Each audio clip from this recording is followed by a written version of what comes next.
सद्दाम हुसैन ने कभी ईरान के बारे में कहा था कि ईरान वो पहेली है जिसे समझना हर किसी के बस की बात नहीं। ईरान का मुकाबला इतना आसान होता तो दुनिया उसे सफ़े हस्ती से मिटा चुकी होती। ये वो देश है जिसने उस वक्त अमेरिका को शिकस्त दी जब पूरी दुनिया उसके आगे सजदा कर रही थी।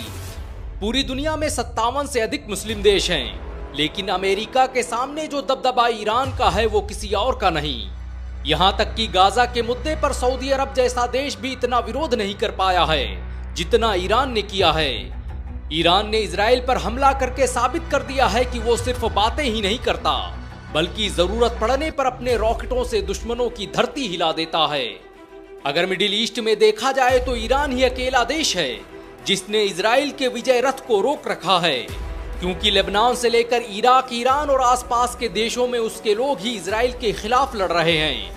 चाहे हमास को हथियार देने की बात हो या फिर मस्जिद अक्सा की हिफाजत की बात, हर जगह जो चेहरा नजर आ रहा है वो ईरान का है। ईरान के लिए फिलिस्तीन का मसला शिया और सुन्नी से काफी बड़ा है। वो इन देशों में सुन्नी संगठनों की भी मदद कर रहा है ताकि इजराइल को बाहर निकाला जा सके। ईरान के सुप्रीम लीडर आयतुल्लाह खामेनी पहले ही कह चुके हैं कि वो इजराइल की मौत तक नहीं रुकने वाले और इजराइल को अपने किए गए हर गुनाह का हिसाब देना होगा। लाखों लोगों की ये शहादत रायगा नहीं जाएगी। दुनिया के किसी भी मुसलमान को, चाहे वो शिया हो या सुन्नी, उसे गाजा के मुसलमानों की तकलीफ से गाफिल नहीं रहना चाहिए। हम सब का दुश्मन एक ही है और वो है अमेरिका। अमेरिका ईरान को अपना सबसे बड़ा दुश्मन मानता है क्योंकि ईरान के अंदर वो ताकत है कि वो उसकी सत्ता को चुनौती दे सकता है। ईरान के अंदर वो ताकत है कि वो पूरी मुस्लिम दुनिया को एक कर सकता है। ईरान ने पिछले दिनों ऐलान किया है कि वो अफगानिस्तान, यमन, इराक, मिस्र, शाम और फिलिस्तीन जैसे मुस्लिम देशों के साथ मिलकर एक डिफेंस लाइन बनाना चाहता है ताकि कोई भी बातिल ताकत मुस्लिम देश पर हमला न कर सके। ईरान एक तरह से सभी देशों को मिलाकर एक मुस्लिम फोर्स बनाने की बात कर रहा है और अमेरिका कभी नहीं चाहेगा कि ईरान इतना ताकतवर बन जाए कि वो आसपास के देशों की राजनीति को कंट्रोल करने लगे। ईरान अकेला मुस्लिम देश है जो आसपास के देशों को कंट्रोल करने की क्षमता रखता है। ईरान के अधिकारी तो यहाँ तक दावा कर चुके हैं कि वो ईरान के तो मालिक हैं ही, साथ में वो 4 अरब देशों को कंट्रोल करते हैं जिनमें इराक, मिस्र, लेबनान और सीरिया जैसे देश शामिल हैं। इन चारों देशों में ईरान ने हिजबुल्लाह, हमास, हूथी जैसे इतने छोटे छोटे संगठन खड़े कर दिए हैं कि अगर अमेरिका ईरान पर हमला भी करना चाहे तो वो इनकी मदद से पूरे इलाके में तबाही मचा सकता है। अमेरिका हो या दुनिया की कोई भी सुपर पावर, किसी में इतनी हिम्मत नहीं कि वो एक साथ 10 मोर्चों पर युद्ध कर सके। ईरान की इस रणनीति का आज भी किसी के पास काट नहीं है। बाकी अमेरिका की औकात कितनी है वो तो अफगानिस्तानियों ने पहले ही बता दी है।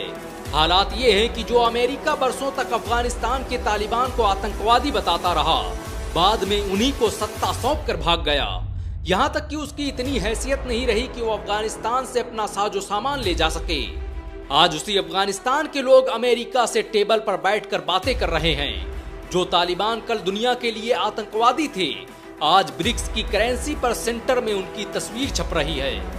अपने देश की आजादी के लिए लड़ने वाले हमास जैसे संगठन आज अमेरिका की नजर में दुश्मन हैं, लेकिन मुमकिन है कि कल अमेरिका खुद उन्हें मान्यता देता नजर आए, क्योंकि ईरान जिस ताकत से फिलिस्तीन का समर्थन करता नजर आ रहा है उससे तो लगता है कि फिलिस्तीन जल्द ही आजाद हो जाएगा।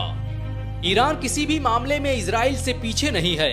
अगर अमेरिका इजराइल का साथ देना बंद कर दे तो ईरान अकेले इजराइल को मिट्टी में मिला सकता है। इजराइल एक तरह से खाड़ी देशों में अमेरिका का एयरबेस है, जहां से वो मुस्लिम देशों के संसाधनों को लूटने का काम करता है और ईरान इस मामले में उसकी सबसे बड़ी रुकावट है। खिलाफ कोई कदम उठाता है, अमेरिका उसकी ढाल बन जाता है। हालांकि अमेरिका में इतनी हिम्मत नहीं कि वो ईरान पर डायरेक्ट हमला कर सके। ईरान कभी भी जल्दबाजी नहीं करता, लेकिन जब हमला करता है तो उसका जवाब विरोधियों के पास भी नहीं होता। ईरान में एक कहावत मशहूर है कि ईरान सियासत की कालीनें बुनता है, यानी वो इतनी सब्र से काम लेता है कि विरोधी जान ही नहीं पाते कि ईरान का अगला कदम क्या होगा। और फिर जब उसकी मैदान में एंट्री होती है तो दर्शक तालियां बजाए बगैर नहीं रह पाते। ईरान आज सभी मुस्लिम देशों में सबसे पावरफुल प्रॉक्सी संगठन रखने वाला देश है। उसके पास ऐसी सेनाएं और ऐसे संगठन हैं जो चंद घंटों में ही पूरी दुनिया की अर्थव्यवस्था को प्रभावित कर सकते हैं। अगर ईरान सिर्फ अपनी सरहदें बंद कर दे तो एक दिन में अमेरिका सहित पूरी दुनिया को लाखों करोड़ों डॉलर का नुकसान होगा और कोई भी देश इतना बड़ा नुकसान बर्दाश्त नहीं कर सकता। जिस ईरान पर अमेरिका ने पाबंदी लगाई थी कि वो किसी से हथियार नहीं खरीद सकता, आज वही ईरान दुनिया के 20 से अधिक देशों को अपने ड्रोन बेच रहा है।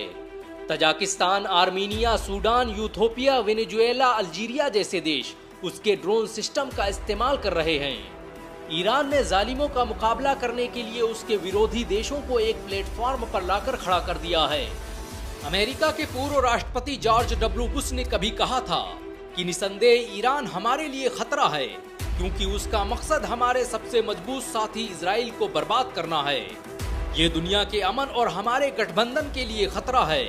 मैं खुले तौर पर यह स्पष्ट कर देना चाहता हूँ कि अगर इजराइल को कोई भी खतरा हुआ तो हम उसकी हिफाजत के लिए अपनी पूरी मिलिट्री और सैन्य शक्ति झोंक देंगे।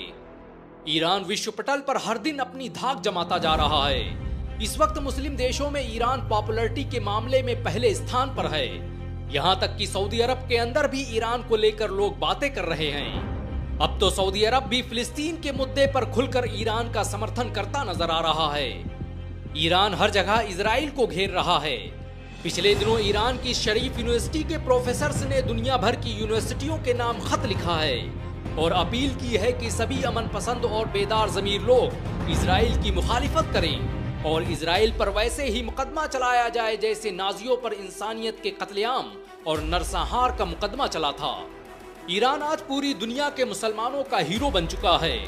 फिलिस्तीन को बचाने की जद्दोजहद में गाजा के मुसलमानों के बाद जिस देश ने सबसे ज्यादा नुकसान उठाया है उसका नाम ईरान है। लेबनान में लड़ने वाले सिपाही हो या फिर हमास के लीडर, हर किसी को ईरान का समर्थन हासिल रहा है।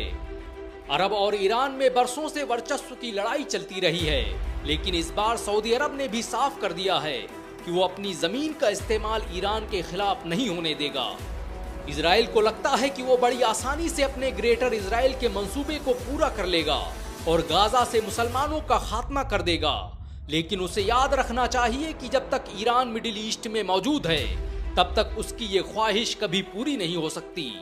इजराइल को याद रखना चाहिए कि टाइगर अभी जिंदा है, ईरान अभी जिंदा है।